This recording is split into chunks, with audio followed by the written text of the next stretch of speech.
I'm happy to present the Earth Observation Maturity Indicators Assessment, the outcomes from Nigeria. So I will briefly go through the scorecard for Nigeria, and then the overview of the ecosystem, the infrastructure, the policy, because the maturity cards compares the ecosystem, the infrastructure, and the policy. And then I think it will be good to share best practices implemented through NASRDA, my organization, then a few of our challenges, and then key takeaways from the presentation. So our maturity scorecard, we've got an overall maturity of 74%. Looking at the three pillars, comparing the ecosystem, the policy, and the infrastructure.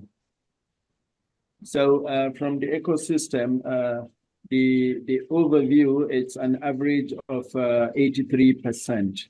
So a number of things were considered: the micro SMEs, SMEs, large companies, researchers, university awarding degrees in geospatial information or Earth observation, training programs conducted, Earth observation events in Nigeria, clusters and hubs, and funding for startups.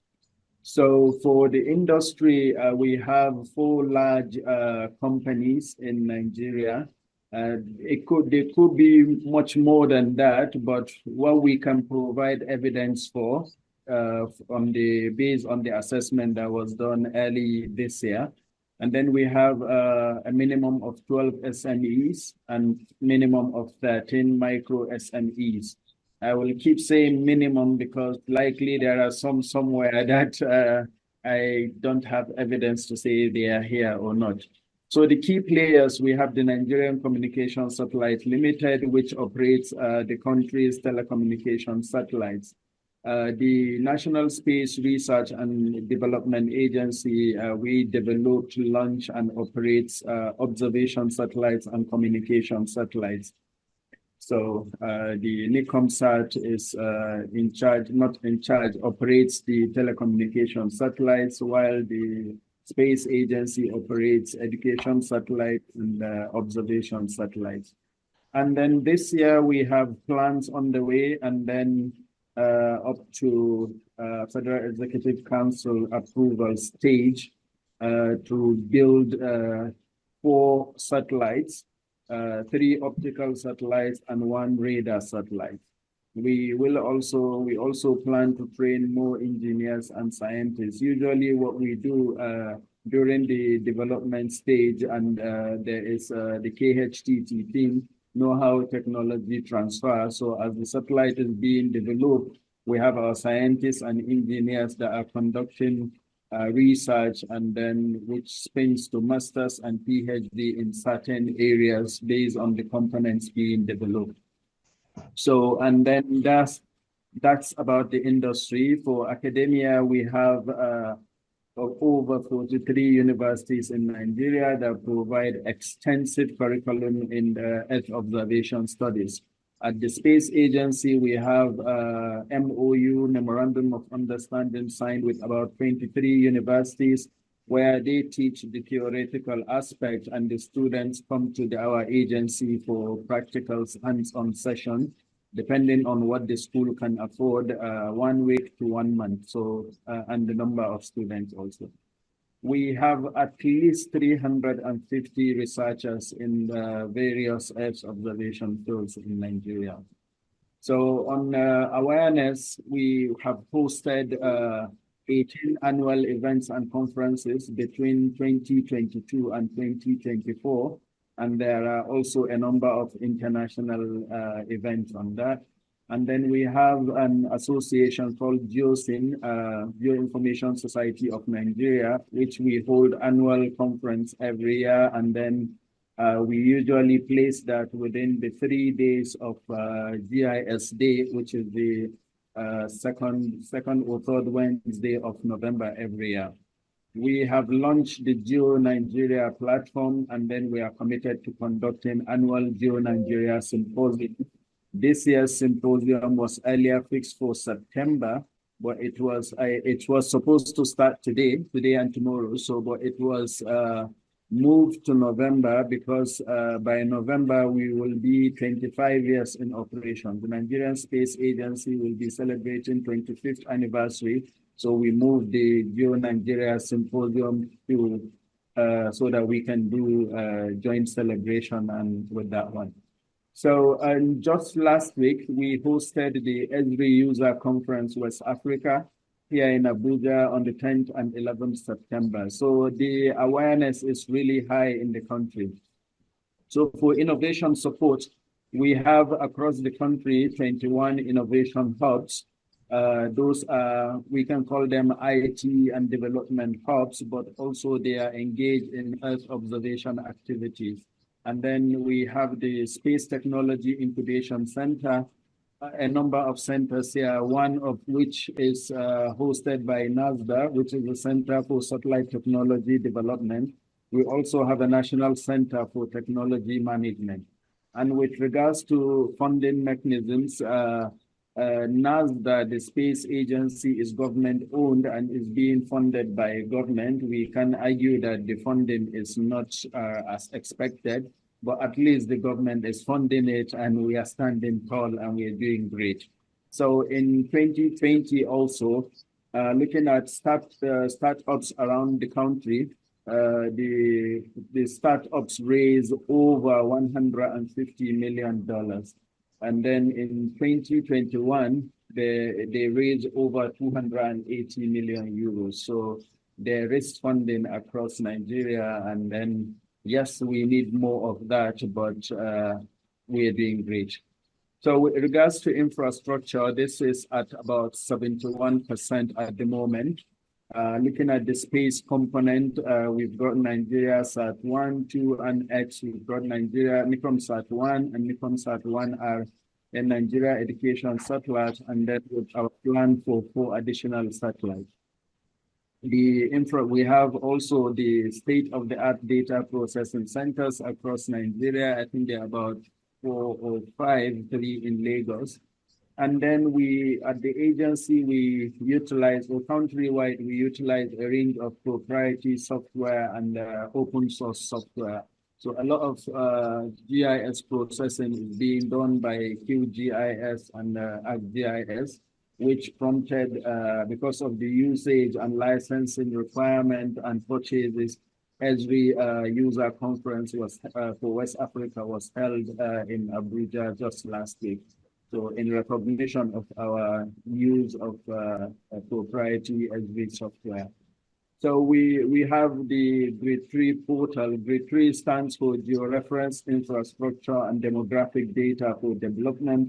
This was NASDA's project in consultation, in collaboration with Columbia University, CISIN, Center for Information Earth Science, Center for Earth Science Information Network under Columbia University. So that was established in 2020. And then we have the Geo portal also where people download data and get information on geospatial information. We have the Nigerian data portal also, and then the main government portal at National Bureau of Statistics. We have a number of open data portals in Nigeria where geospatial data can be downloaded free of charge. And then during our engagement with Grid 3 Nigeria, we developed data sharing policies where geospatial data, non-classified data can be freely shared. So in with regards to the institute components, we have 2 main stations or networks in Nigeria. We have the NIMET, Nigeria Meteorological Agency, and we have the Trans-African Hydrometeorological Observatory, which is TAMO. So that infrastructure assessment, Nigeria stands at 71%. And I believe with time, we can do much more assessment, and probably it will be more than 85%.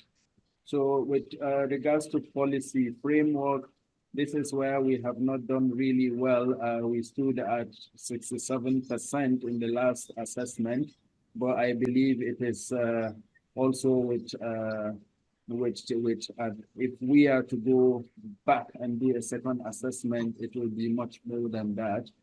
For government institutions or governments and institutions, we have the National Space Research and Development Agency, which is government-owned.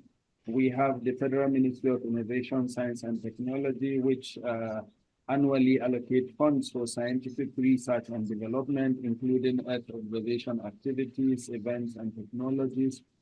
We've got the National Communications Commissions, which the space communications that involves satellite data and the mobile telecommunication services.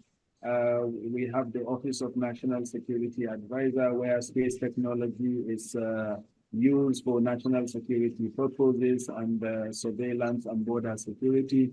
We also have the National Assembly, which is the legislative arm of government that provides oversight and funding approvals for space-related projects. So with regards to partnerships, Nigeria collaborates with a number of agencies, European Space Agency, Japanese Space Agency. We have a project that we are doing in collaboration with NASA.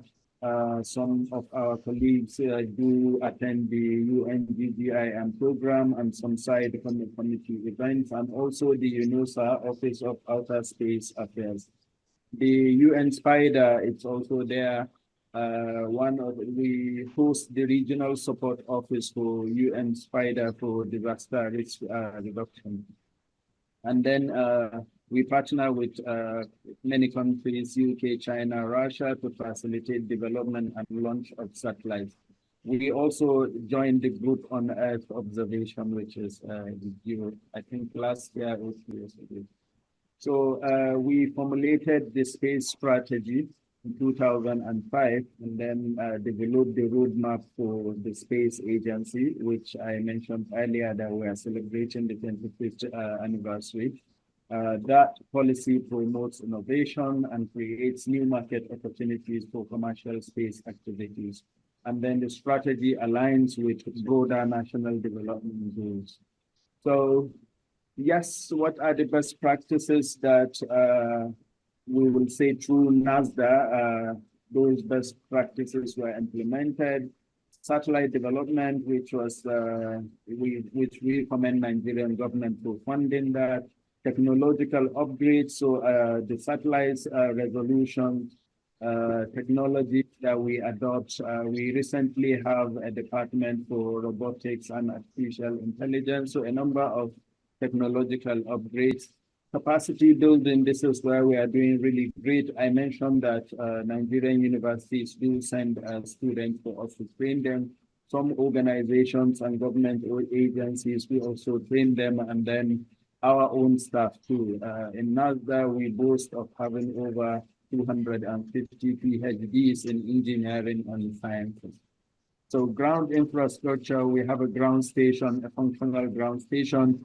We have the Defense Space Administration to also build a ground station, which is just behind us within the same premises.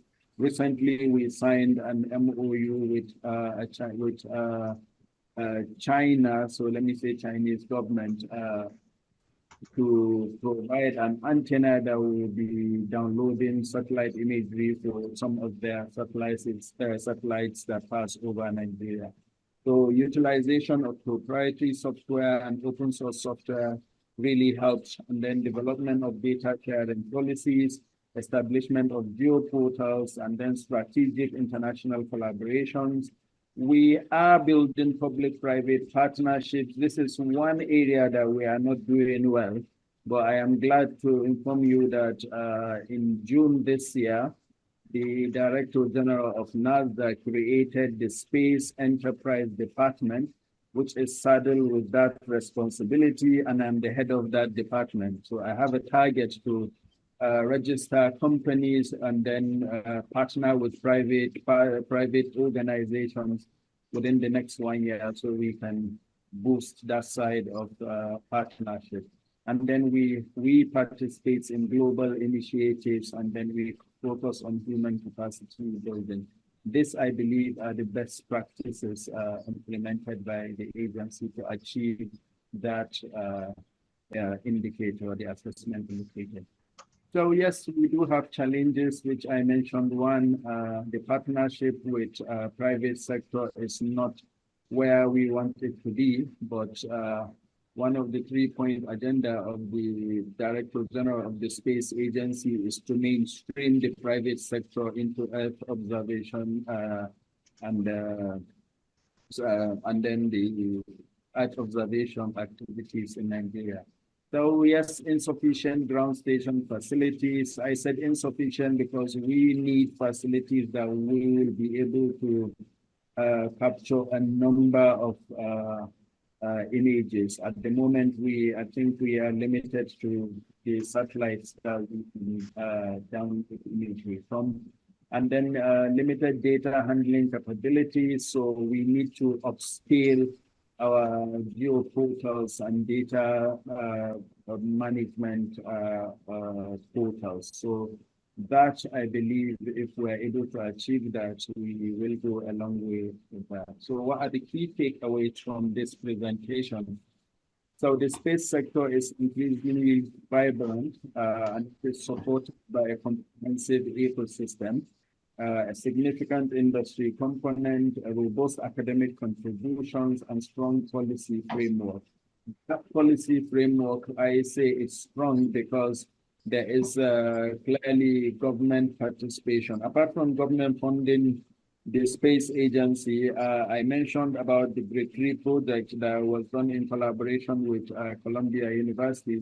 Last year, Nigerian government took over the project, and then we have a budget line within the budgetary allocation for that Grade 3 project, which is really remarkable achievement from the government end. So the industry is also marked by a variety of entities ranging from large companies to micro SMEs, which I mentioned Nikomsat.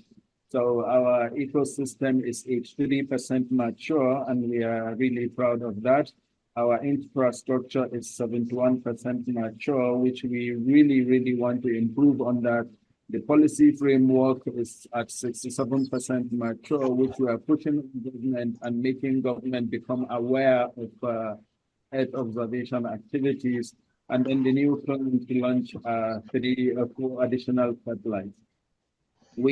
At the space agency, there is this strong emphasis on human capacity building, which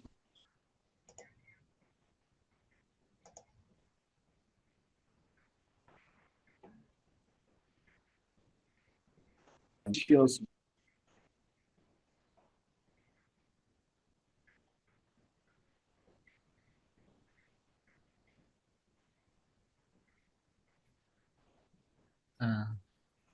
Dr. Jega? It seems we've lost the sound. Yes. Yeah. much. So thank you. Yes. Hello, can you hear us, Dr. Jega?